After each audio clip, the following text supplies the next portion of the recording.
Salut les réfractopotes, bienvenue à vous pour ce nouvel échange sur la caverne du réfracteur.fr. Bonjour à toutes et à tous.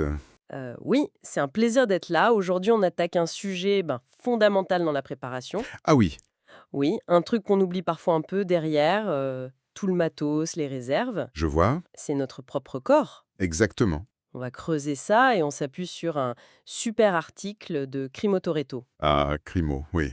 Excellent article. Vous pouvez le trouver bien sûr en entier sur notre site, lacaverneduréfractaire.fr. L'idée, elle est simple, mais hyper importante. À quoi ça sert d'avoir le top du matériel si la machine derrière, elle suit pas? C'est exactement ça. Crimo le dit très bien dans l'article, en situation de crise, peu importe laquelle, notre corps redevient l'outil numéro un. C'est notre première défense, notre moyen d'action. Hmm. C'est lui qui nous porte, qui nous permet de bouger, de nous défendre, d'aider les autres aussi. Penser la prépa sans penser à la condition physique, c'est un peu, c'est bancal quoi. Comme une maison sans fondation. Oui, je vois bien l'image. Et quand on parle de crise, c'est pas juste une petite balade, hein. L'article rappelle un truc très concret. Porter son sac d'évacuation. Crimo, il donne un poids réaliste. Oui, 10-15 kilos, facile, voire plus parfois. Et c'est pas pour faire 100 mètres. Ah non, non. Faut imaginer marcher longtemps, peut-être des heures, et sur des terrains, pas forcément faciles. Genre en forêt, en montagne. Oui, ou dans des décombres, la nuit, sous la flotte. L'endurance, là, ça devient crucial. Et il n'y a pas que ça. L'article parle d'autres trucs à pouvoir faire. Grimper un obstacle, piquer un sprint pour se mettre à l'abri. Sprinter, ou même ramper parfois pour être discret ou passer sous un truc. C'est ça. Absolument. Et puis, il y a l'aspect aider les autres. Si t'as un proche blessé ou un enfant, faut pouvoir le porter, le soutenir. Hmm, Et ça demande de la force, une force réelle, pas juste pour soulever de la fonte en salle. C'est ce que Crimo appelle la force fonctionnelle, je crois. c'est ça. Le message principal de cette partie, c'est que sans cette base physique, endurance et force fonctionnelle, tout le reste, le plan d'évac, les réserves, la planque, Tout peut tomber à l'eau. voilà. Si le corps dit stop après 5 bornes ou devant le premier muret, le matos sert plus à grand-chose. C'est une prise de conscience, essentielle. Tout à fait. Et pour construire cette base, Crimo, dans son article, il parle de 3 piliers. Je trouve ça bien structuré. D'accord. Le premier pilier, c'est l'endurance cardiovasculaire. En gros, le cœur, les poumons. La tête, quoi. Le moteur. Ouais. L'idée, c'est de pas cracher ses poumons après 2 étages ou 50 mètres de course, c'est ça? C'est ça. Et Crimo, il donne des pistes simples pour bosser ça. Ah oui. Genre quoi? Des activités accessibles, la marche rapide, mais à bon rythme, hein, pas en flânant. D'accord. La course à pied, même doucement au début. Le vélo, la natation. Le truc important, c'est la régularité. Il parle d'une base de 30 minutes 3 fois par semaine. D'où ça paraît faisable. Oui, c'est pas énorme, mais ça construit déjà une bonne base aérobie, essentielle pour tenir la distance. C'est clair. Pas besoin d'être un athlète olympique, juste fiable. Et le deuxième pilier alors, cette fameuse force fonctionnelle, qu'est-ce qui naît dedans concrètement? Alors là, c'est très pragmatique dans l'article. Le but, c'est pas la gonflette, hein. Non, sans doute. La force fonctionnelle, c'est la force utile, au quotidien, et donc en survie. Être capable de faire des mouvements naturels, soulever un truc lourd du sol. Une caisse de flotte, un gamin. Voilà. Pousser quelque chose, une voiture, un obstacle. Tirer un truc. Et bien sûr, porter son sac, du matériel. Et pour ça, il propose aussi des exos simples, faisables chez soi, sans devoir acheter plein de matos. Exactement. Il insiste sur les exercices de base, au poids du corps. Les pompes, par exemple. Super pour le haut du corps, les abdos. Même sur les genoux au début? Bien sûr. L'important, c'est de faire. Les tractions aussi. Top pour le dos et les bras. On peut s'aider avec des élastiques ou commencer par des tractions horizontales si c'est trop dur au début. D'accord. Les squats, ça c'est comme s'asseoir et se relever. Fondamental pour les jambes, le dos. Et le gainage, pour renforcer les muscles profonds, protéger le dos quand on porte, quand on force. Ok, donc des mouvements complets qui font bosser plusieurs muscles et qui ressemblent à des gestes utiles. Logique. Et le troisième pilier? Le troisième, qu'on oublie souvent mais qui est vital selon Crimo, la mobilité et la souplesse. Ah bon? Oui, pas pour devenir contorsionniste, hein. Juste garder une bonne amplitude dans les articulations, une certaine élasticité. Pourquoi c'est si important? On pouvait penser que c'est moins prioritaire que la force ou l'endurance. Détrompe-toi. L'article donne 2 raisons super importantes. D'abord, éviter les blessures bêtes. Hmm. Une cheville qui part sur un terrain pourri, le dos qui bloque en ramassant un truc.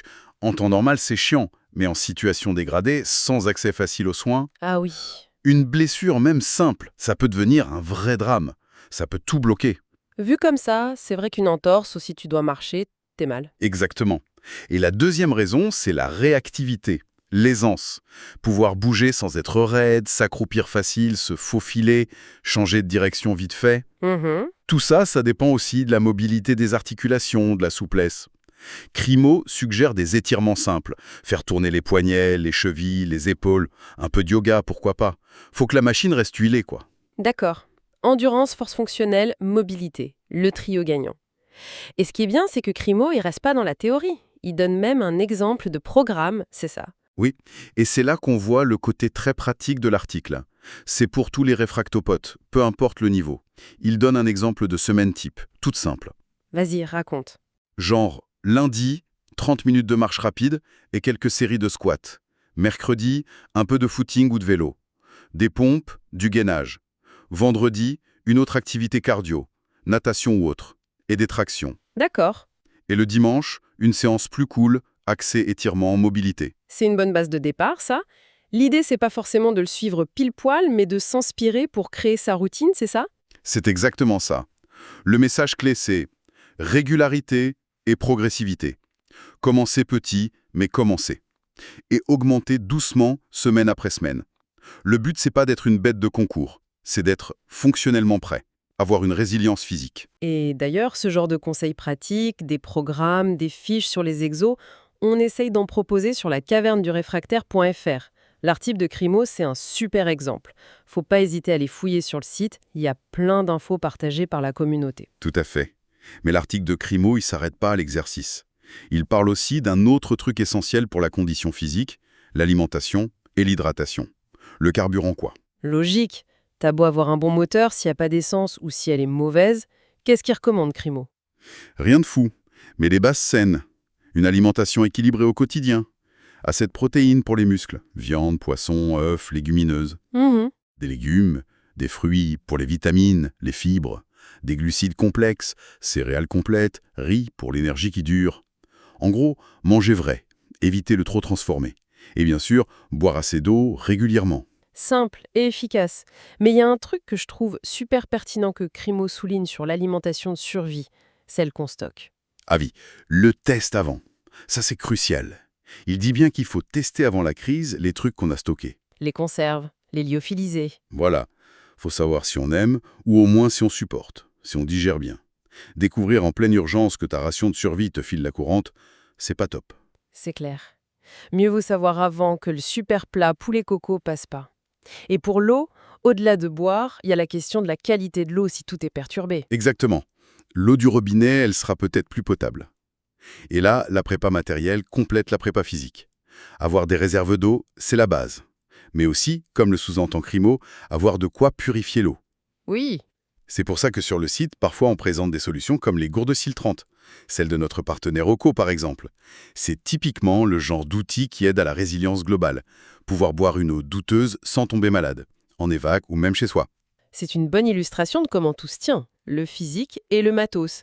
Et pour revenir à l'article de Crimo, j'aime bien l'analogie qu'il fait à la fin sur l'importance du corps. Avec elle? Celle du sac d'évacuation biologique. Oui, celle-là. Il dit qu'il faut préparer son corps comme on prépare son BOB, son sac d'évac ou même son EDC. EDC, oui. Cet équipement qu'on a tous les jours sur soi. Le corps, c'est l'équipement ultime.